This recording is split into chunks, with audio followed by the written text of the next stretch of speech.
To connect dual monitors to a Dell docking station, first connect the docking station to your laptop via USB-C.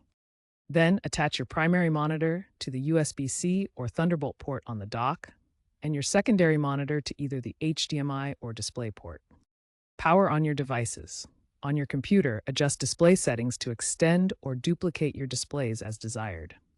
Current Dell docks support up to 4K at 120 Hz per monitor, and newer docks with Thunderbolt 5 can support up to dual 8K displays. If needed, install the latest Dell drivers. With Dell's Smart ID technology, setup takes around 5 minutes. For reliable dual monitor setups, use certified USB-C cables rated for 100 watts or higher to ensure proper power delivery. Ensure your HDMI or DisplayPort cables match the resolutions you want to achieve.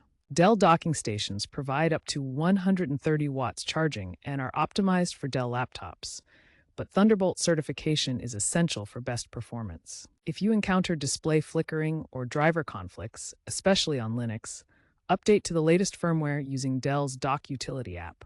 For non-Dell monitors, verify compatibility and ensure they support your desired resolution and refresh rates. The latest 2025 Dell docks include AI-driven display optimization to simplify setup and automatically resolve common issues.